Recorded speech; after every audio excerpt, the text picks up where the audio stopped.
Bismillahirrahmanirrahim. Alhamdulillahilladzi 'allamani bi ulumil ulama'il muwahhidin wal muhaqqiqin wa arsyadani ila tariqim mustaqim. Wassalatu wassalamu ala sayyidil wujud wal arwah nabiyyina Muhammadin sallallahu alaihi wasallam alladzi jaa'a bisyari'ah wa tariqah wal haqiqah wal ma'rifah. Wa ala alihi wa sahbihi ajmain, amma ba'du. Subhanaka la ilma lana illa ma 'allamtana innaka antal alimul hakim. La haula wa la quwwata illa billahil aliyyil azim. Malam ini kita akan melanjutkan pengajian kitab Ihya Ulumuddin yang membahas tentang kitab Syarhi Ajaibil Qalbi, yaitu kitab yang menjelaskan tentang keajaiban hati. Jadi hati ini ada pada setiap manusia. Hati yang ada di dalam diri manusia ini ternyata menurut kajian Imam Ghazali terdapat ajaibul qalbi, yaitu hal-hal yang sangat mengagumkan, ya, sebagaimana dijelaskan dalam hadis qudsi, ya, juga menempatkan bahwa hati yang ada pada diri manusia itu menyimpan rahasia-rahasia ketuhanan. Maka dalam hal ini Imam Ghazali, ya, pada pembahasan kitab Syarah Ajaibul Qalbi ini sebagai muqaddimahnya akan menjelaskan tentang pentingnya hati yang ada di dalam diri manusia, ya. Bismillahirrahmanirrahim. Alhamdulillahilladzi tatakhayyaru duna idraki jalalihil qulub wal khawatir wa tadhasu fi mabadi isyraqi anwarihil ahtaki wan nawadir al-mutalli'u ala khafiyatis sarair al-alim bimang nunatis domair al-mustahni fi tadbirihi mamlakatihi anil musyawiri wal mawazir muqallibal qulub wa ghaffarud dunub wa syattarul uyub wa mufarrijul kurub. Wassalatu ala sayyidil mursalin wa jami'i samidin wa qati idabiril mulhidin wa ala alihi wa sahbihi tayyibin at-tahirin wa salam kasira. Amma ba'du, ya. Nah, mulai kita bahas amma ba'du, adapun sesudah basmalah, hamdalah, sholawat ala rasulillah, ya. Fasyaraful insan, ya, maka kemuliaan manusia, wa fadilatuhu, dan keutamaannya, allati faqo biha jumlatu min asnafil khalqi bistidadihi li ma'rifatillahi subhanahu wa ta'ala, ya. Jadi kemuliaan manusia dan keutamaan yang ada pada diri insan,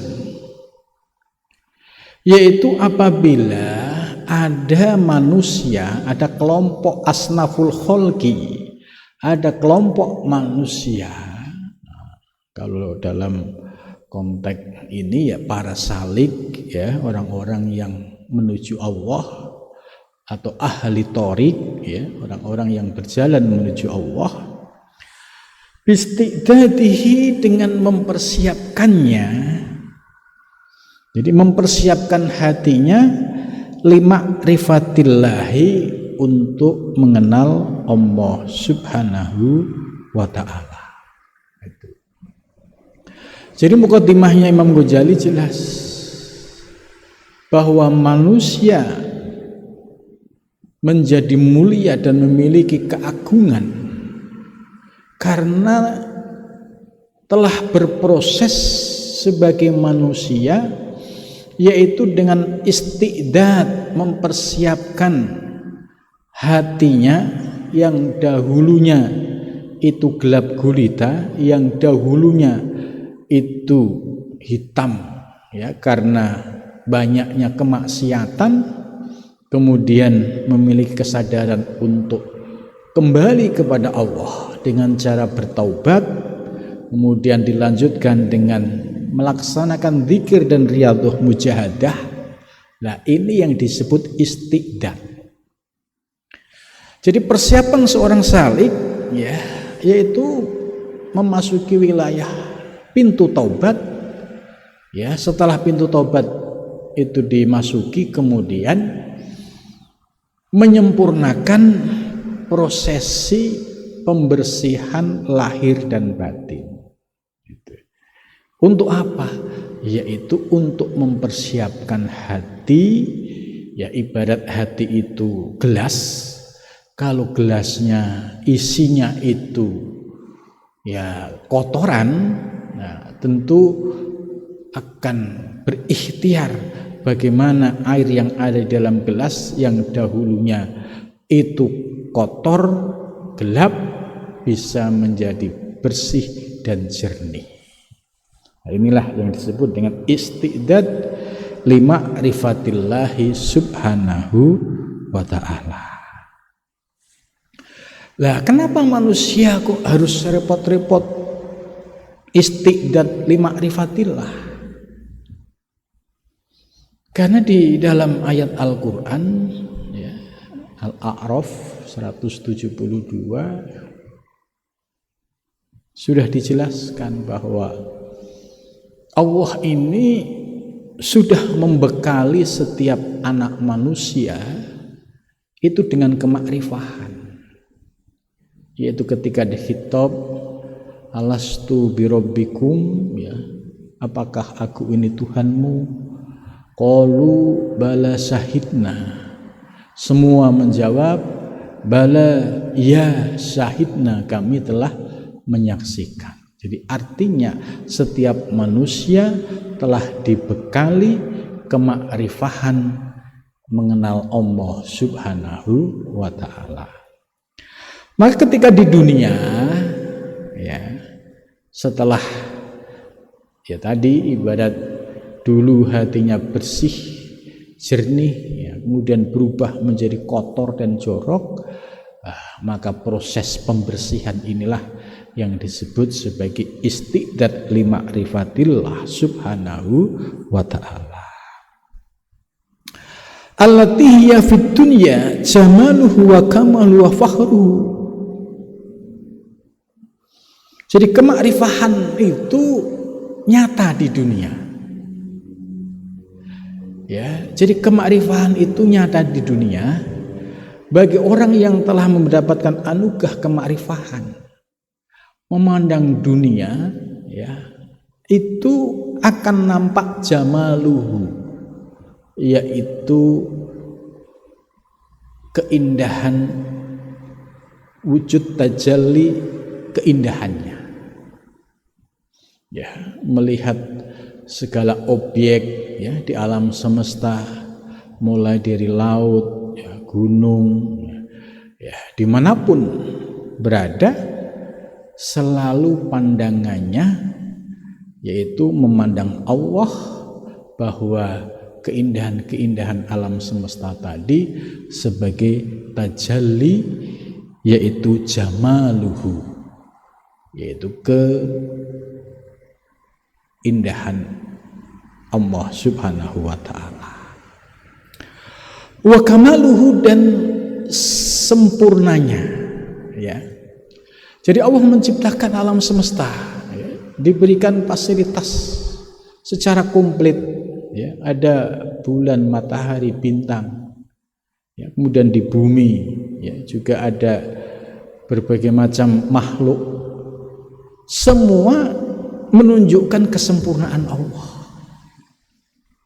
Manusia juga diciptakan dengan beragam. Ada yang beriman, ada yang tidak beriman. Begitu juga tumbuhan, Allah menciptakan ribuan spesies tumbuhan, begitu juga binatang. Ini semua menunjukkan sebagai sifat kamaluhu, yaitu sempurnanya Allah Subhanahu wa ta'ala. Jadi kemakrifan itu nyata, bisa dinikmati di dunia. Nah, tentu orang yang sudah mampu melihat merasakan kemakrifahan di dunia, dia setelah berproses menjadi seorang salik, mengkaji, belajar ilmu-ilmu terkait dengan kemakrifahan, yaitu ilmu-ilmu hakikat, kemudian disiplin istiqomah dalam riyadhah mujahadah, akhirnya tirai-tirai yang menutupi dirinya diangkat oleh Allah Subhanahu wa ta'ala sehingga merasakan kemakrifahan nyata di dunia. Itu. Wa fil akhirati iddatu wadhuruhu, begitu juga di akhirat. Kemakrifahan itu akan dirasakan oleh orang yang memiliki kerinduan kepada Allah Subhanahu wa ta'ala. Sebab Allah Subhanahu wa ta'ala sudah berjanji, wa man kana yarju liqa'a rabbih. Ini Allah sendiri yang menawarkan, barang siapa yang ingin berjumpa dengan Tuhannya, ini perjumpaan ini bisa di dunia, bisa di akhirat. Wa inna ma ista'adha lil ma'rifati bi qalbihi la bi jarihatin min jawarihi. Kemudian mu'alif Imam Ghazali menjelaskan yang sesungguhnya yang perlu dipersiapkan untuk merasakan ma'rifah yaitu bi qalbihi. Jadi orang bisa merasakan ma'rifah itu biqalbihi, dengan hatinya. La bicari hati min jawarihi, bukan dari anggota badan fisiknya. Gitu. Jadi Imam Ghazali sudah menegaskan bahwa untuk ma'rifah, mengenal Allah, itu zonanya berada di wilayah qalbi, yaitu hati. Itu. Fal qalbu, maka bermula hati, huwa, yaitu al-alim billah. Hati ini adalah al-alim billah, yang mengetahui tentang Allah. Al-alim, yang mengetahui billahi, dengan Allah. Jadi bagi orang yang mendapatkan anugerah,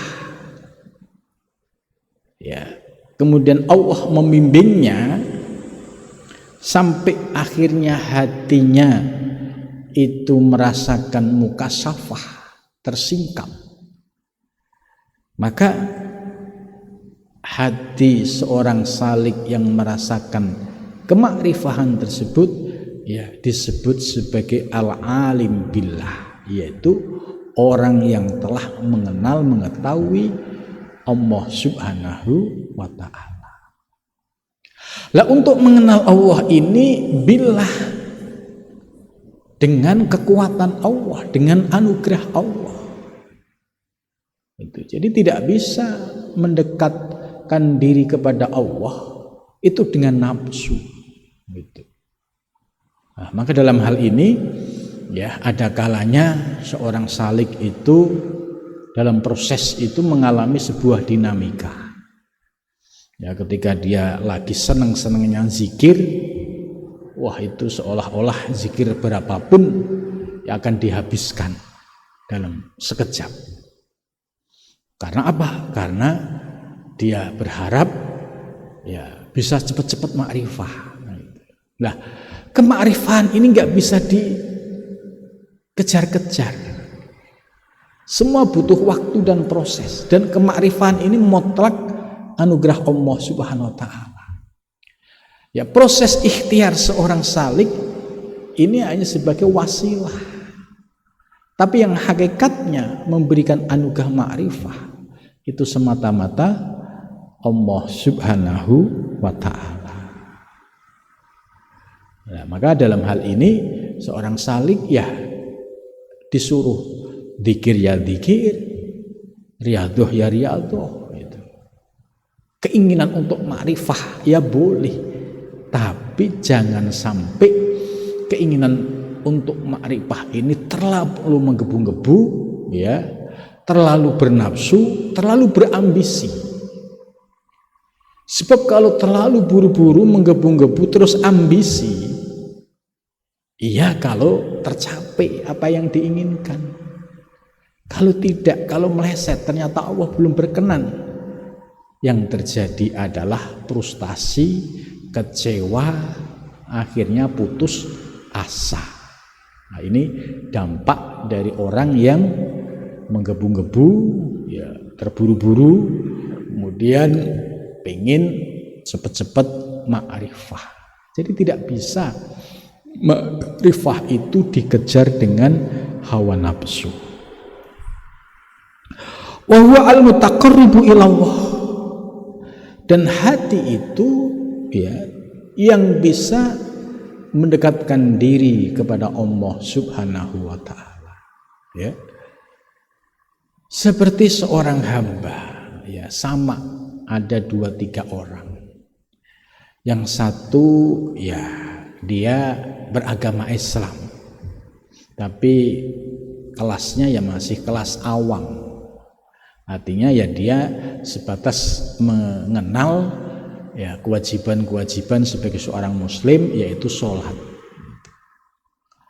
Ya, kemudian yang kedua ada orang yang diberikan anugerah memahami aspek-aspek lahir batin dari ibadah sholat. Dia memahami peran hati di dalam sholat, sehingga kesadaran hati dari takbir sampai salam, ya, kesadaran dalam mengingat Allah itu benar-benar dirasakan. Maka ibadah 2 orang ini kalau dilihat secara kasat mata nggak ada bedanya. Tapi di hadapan Allah ya, yang pertama sholatnya dalam keadaan ghaflah, karena ya hanya sholat, yang penting sudah memenuhi kewajiban. Dari takbir sampai salam bisa jadi tidak ingat Allah gitu ya.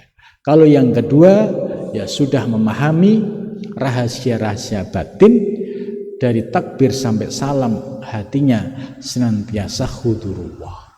Secara fisik keduanya tidak ada perbedaan. Maka di sini dijelaskan oleh mu'allif bahwa yang akan kelihatan seorang hamba dekat dengan Allah atau tidak itu ya kualitas kesadarannya dalam mengingat Allah. Itu tidak bisa dilihat dari fisik. Oh itu nampaknya sholatnya khusyuk banget, dilama-lamain gitu. Apakah itu termasuk orang yang dekat dengan Allah? Belum tentu. Bisa jadi sholatnya masih riya, masih pengen dilihat orang, masih pamer gitu.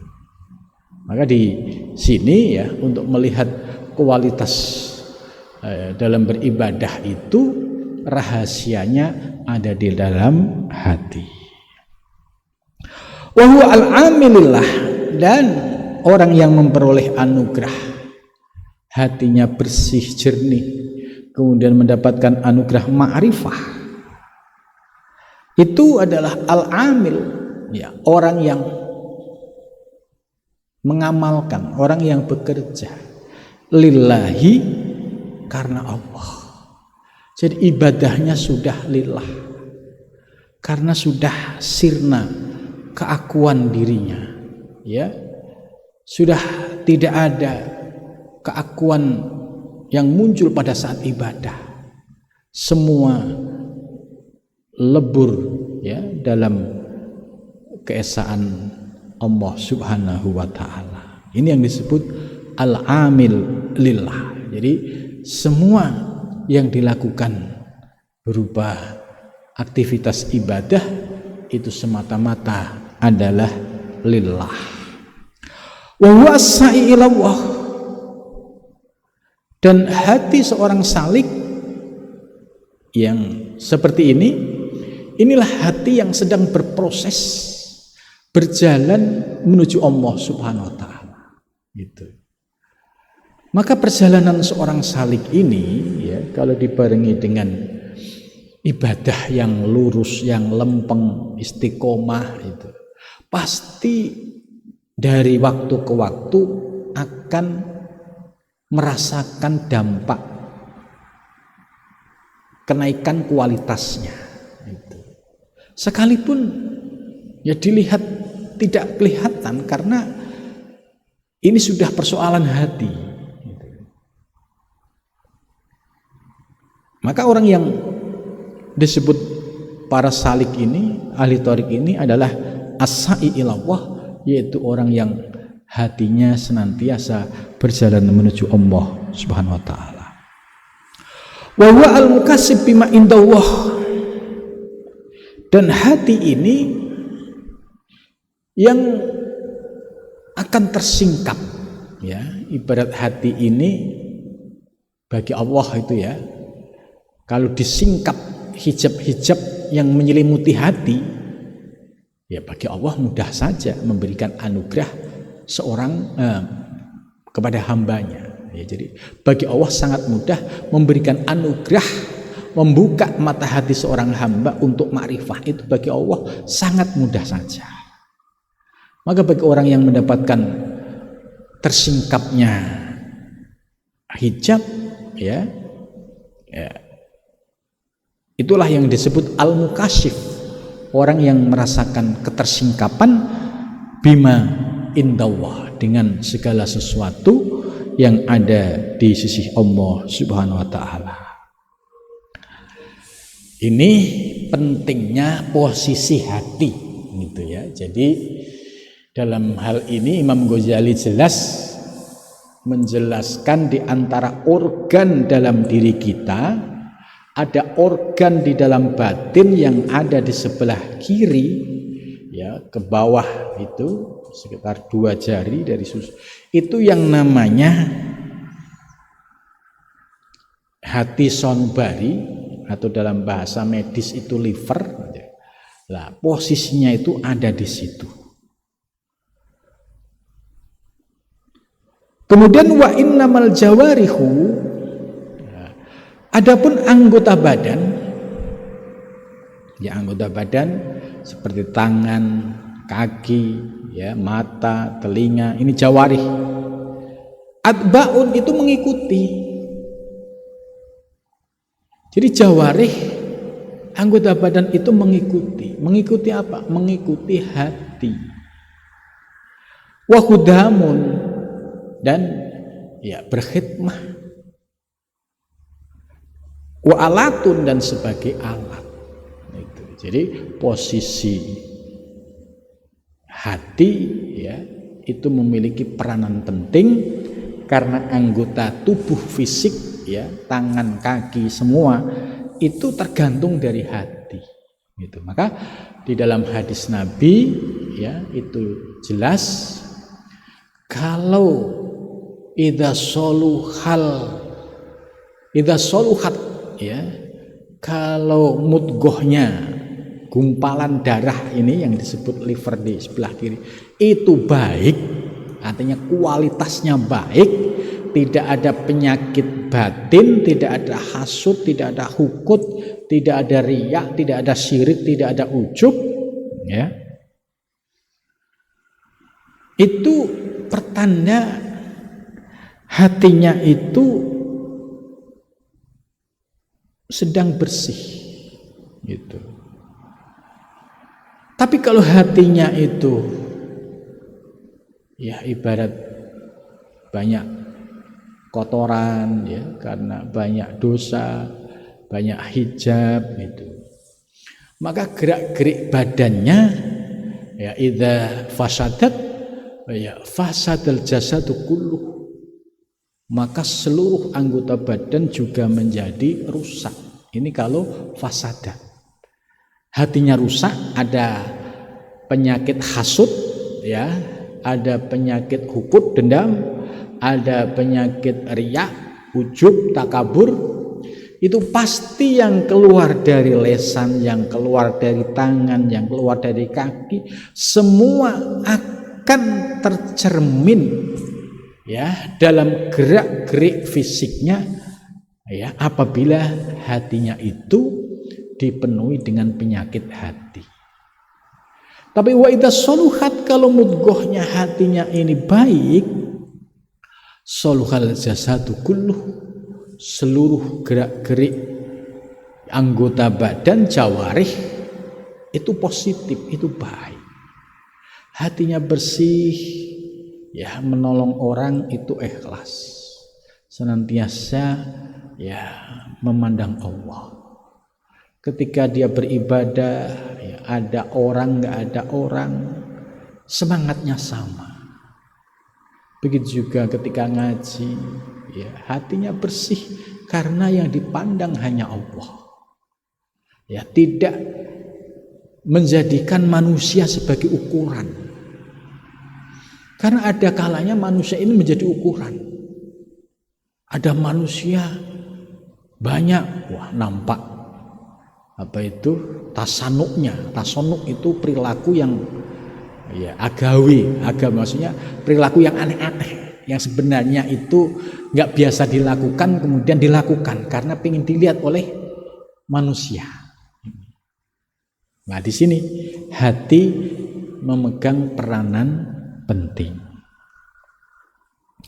Yastahtimuhal qalbu ya, semua tunduk dan patuh pada hati.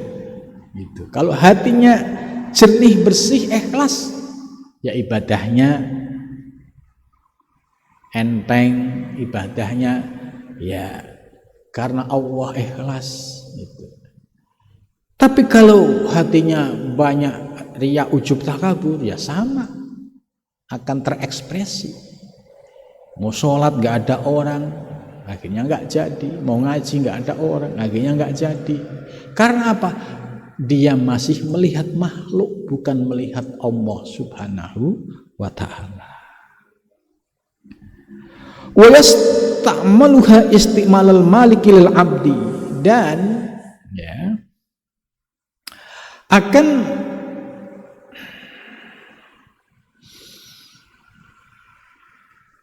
berlaku yaitu sebagaimana seorang malik ya, seorang raja ya melakukan sesuatu kepada hambanya, lil abdi. Jadi posisi hati itu seperti malik, dia punya otoritas untuk menggerakkan, sedangkan jasad ini hanya mengikuti, lil abdi. Wa istihdamir ra'i li ra'iyah ya, dan diibaratkan juga seperti berkhidmahnya pemimpin li ra'iyah kepada rakyat ya. Jadi ar-ra'i ini seorang pemimpin, li ra'iyah kepada rakyat. Wasoni'u, dan sebagai orang yang melakukan atau menciptakan, asoni ya, lil alati, bagi alat gitu. Fal qalbu, maka bermula hati, wal makbul, yaitu yang diterima indallahi, di sisi Allah subhanahu wa ta'ala, idza salima gitu. Jadi hati itu makbul indallah idza salima, apabila selamat, hatinya bersih, nggak ada riya, ujub, takabur, nggak ada hasud, hukut, ghibah, namimah ya. Idza salima min ghairillah, hatinya selamat dari selain Allah gitu. Nah, di sini kita sudah bisa memahami maksud kalimat mu'alif. Jadi fal qalbul wal maqbul indallah, hati ini ya, sebagai indikator diterimanya sebuah amal seorang hamba kalau hatinya bersih, ya, idza salima, nggak ada riya, nggak ada ujub, nggak ada takabur, nggak ada hasud, ya, nggak ada hukut. Itu berarti kan apa? Orientasi ibadahnya karena Allah, bukan karena makhluk lagi. Maka indikatornya kalau hatinya sudah clear, bersih, tidak ada penyakit batin lagi, maka itu sebagai pertanda al-maqbul indallah, yaitu diterima di sisi Allah Subhanahu wa ta'ala. Wa huwa al-mahjub anillah idza sara mustahrikan bi ghairillah. Akan tetapi hati juga akan terhijab. Ya, hati, ibarat hati ini akan terhijab, al-mahjub anillah, dari Allah. Idza syara mustahrikan bi ghairillah, apabila ditutup oleh sesuatu bi ghairillah, selain Allah. Jadi hatinya itu akan mahjub kalau tadi orientasi hatinya itu kepada selain Allah. Contohnya ya, mau ibadah tadi, kalau enggak didorong dengan riya itu malas berangkat gitu.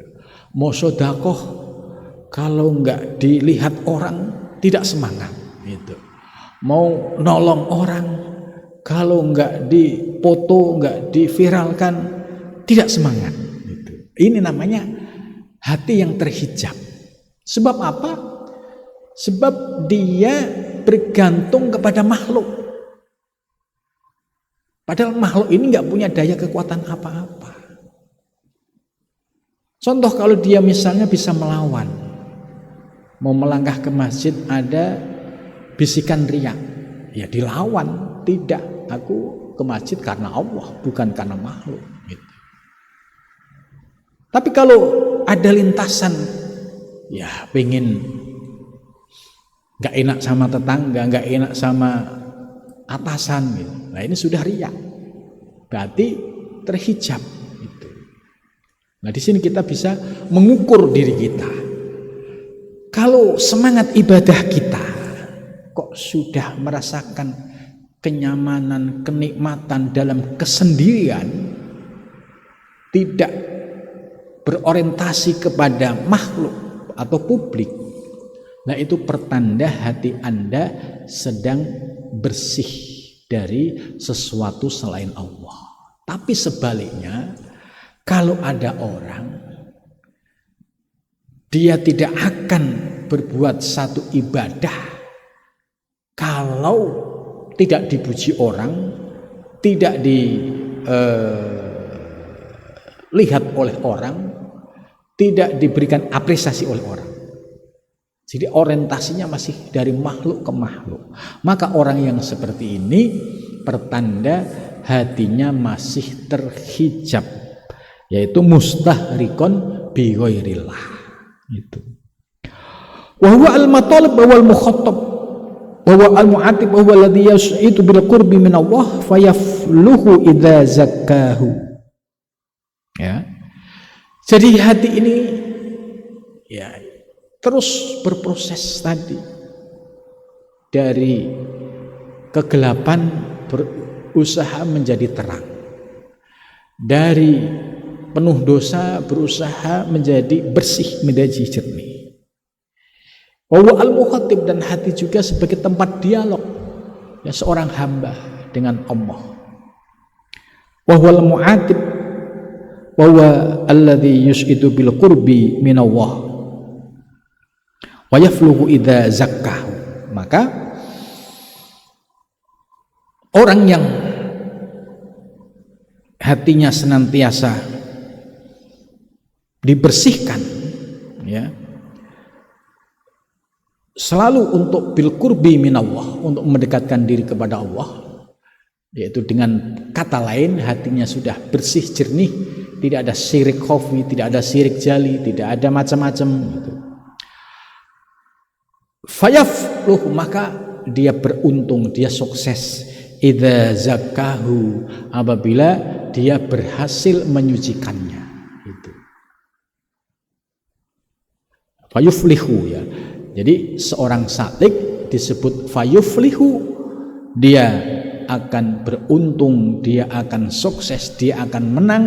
Idza zakahu, apabila dia menyucikan kotoran-kotoran yang ada di dalam hatinya.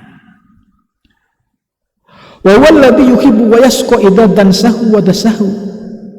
Dan dia juga senantiasa berusaha untuk membersihkan ketika hatinya ini sedang kotor. Ya, sebagai manusia terpleset pada dosa, ya itu punya kesadaran untuk cepat-cepat beristighfar, memohon ampun kepada Allah. Gitu. Jadi idza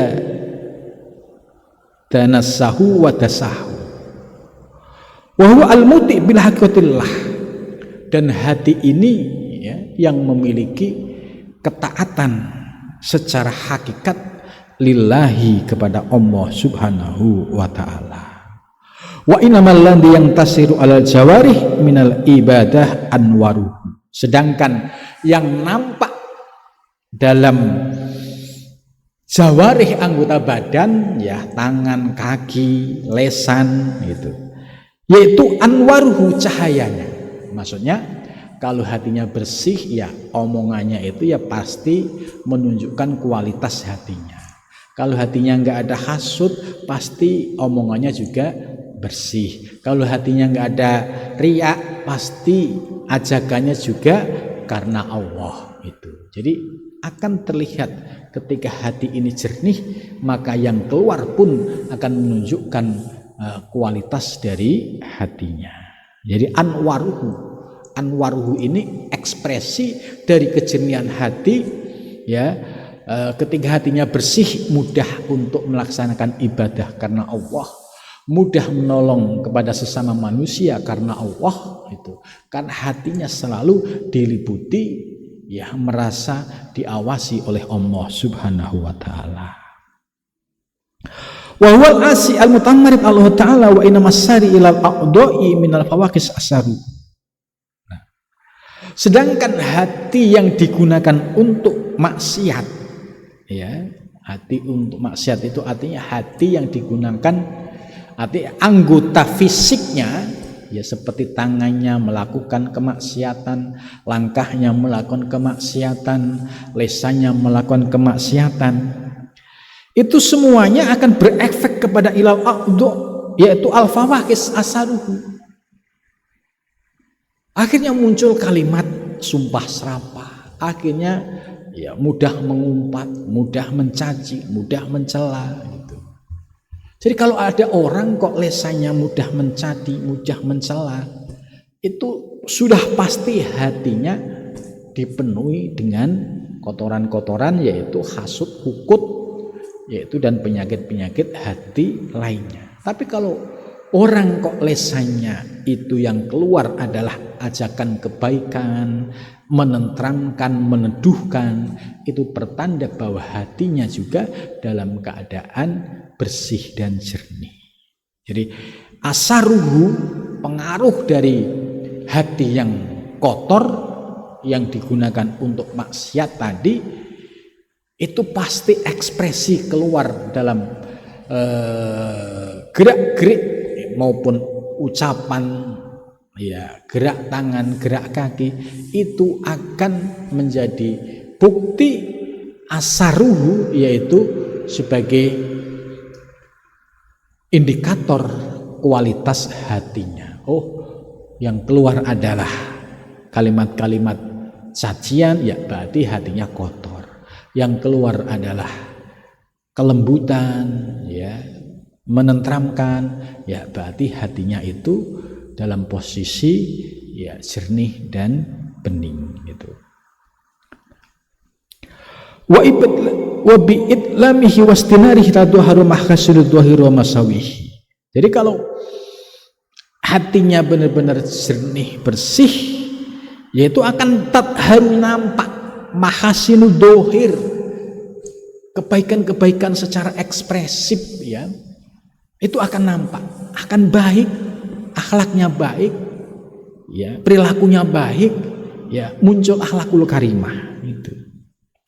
Itkulu ina'in yang duhu bima fih, karena setiap wadah itu tergantung dari, ya, barang yang masuk di dalamnya itu. Wa walladzi idza arafal insan faqad arafa nafsah. Dan hati ini juga apabila seorang manusia itu mengenal dirinya, faqad arafa nafsah, maka orang tersebut akan mengenal dirinya. Jadi idza arafal insan, apabila dia mengenal insan manusia, faqad arafa nafsah, maka sungguh dia telah mengenal dirinya. Wa idza arafa nafsah, dan apabila dia mengenal dirinya, faqad arafa rabbah, maka dia akan mengenal Tuhannya. Jadi diri kita ini sebagai mikrokosmos, ya, bisa dijadikan objek untuk memahami tentang hakikat diri kita, ya. Misalnya kita melakukan perenungan, ya, asal usul diri kita dari, ya, saripati tanah, kemudian berproses sampai akhirnya menjadi manusia. Terus merenung, ya, diberikan fasilitas yang sempurna oleh Allah, yaitu fisik lahir maupun batin, kemudian diberikan hati oleh Allah, diberikan ruh oleh Allah, ya, kemudian akhirnya dia bisa memahami hakikat diri al-insan. Oh iya, ternyata diriku ini dari tidak ada menjadi ada. Oh, diriku ini diadakan oleh yang maha ada, yaitu Allah subhanahu wa ta'ala. Kalau sudah mengenal diri, hakikat diri, ya faqad arafa rabbah, berarti dia akan mengenal Tuhannya, karena muncul kesadaran yang memberikan hidup, ya, di dalam diri kita. Mata bisa melihat, telinga bisa mendengar, tangan bisa bergerak, kaki bisa melangkah, karena ada ruh. Ruh yang ada di dalam diri kita ini adalah min amri rabbi. Maka seluruh gerak-gerik kita hakikatnya adalah digerakkan oleh Allah subhanahu wa ta'ala. Maka di sini faqad arafa rabbah, maka dia sungguh telah mengenal Tuhannya. Wa huwa alladzi jahilal insan faqad jahilan. Sebaliknya, kalau ada manusia kok enggak kenal dirinya, asal usulnya, siapa yang ngasih hidup gitu, maka faqad jahilan, pasti dia itu tidak tahu akan dirinya. Wa idza jahila nafsahu faqad jahila rabbuh. Kalau dia tidak mengenal dirinya, sudah pasti dia tidak mengenal Tuhannya. Itu. Jadi objek jasad kita ini sebagai mikrokosmos, sebagai objek untuk tafakur, untuk merenung, untuk mengenal Allah subhanahu wa ta'ala. Man jahila qalbu fa huwa bi ghairihi ajhal. Dan barang siapa yang hatinya itu bodoh, ya, fa huwa bi ghairihi, ya, hatinya itu lebih kepada mengingat selain Allah, ajhalu, berarti dia lebih bodoh lagi. It aksarul khalqi jahilun bi qulubihim wa anfusihim. Ini Imam Ghazali sudah menjelaskan. Karena kebanyakan manusia, ini kebanyakan aksarul khalqi, itu jahilun, bodoh. Itu. Bi qulubihim, dengan hatinya. Jadi banyak orang yang sudah berislam tapi tidak mengenal soal rahasia hatinya. Gitu. Kalau dia tidak mengenal rahasia hatinya, so pasti tidak akan mengenal makrifah kepada Allah. Itu. Jadi it aksarul khalqi, karena kebanyakan manusia jahilun itu bodoh, bikulubihim dengan hatinya, wa anfusihim dan hatinya. Itu. Wa anfusihim dan dirinya. Itu. Maka dari sini ya Imam Ghazali mengajak kita untuk bertafakur tentang diri kita, memahami hakikat diri kita. Dengan memahami hakikat diri kita, akhirnya kita bisa mengenal Allah Subhanahu wa ta'ala. Jadi argumentasi yang disampaikan oleh Ibnu Arabi ini ya cukup ya urut, ya tertib, ya dari sisi epistemologinya. Nah, disinilah kelebihan Imam Ghazali, bisa menjelaskan hal-hal yang sebenarnya rumit. Ya, bagaimana nggak rumit bahas hati, gitu kan? Tapi Imam Ghazali secara tertib, tersusun, bisa menjelaskan, menguraikan secara rapi. Nah, alhamdulillah dengan ngaji kitab Ihya ini kita memahami tentang ajaibul qalbi. Nah, ternyata ini sebagai pintu kita untuk makrifah kepada Allah Subhanahu wa taala. Mudah-mudahan kita diberikan anugerah ya bisa ma'rifatullah, amin ya rabbal alamin.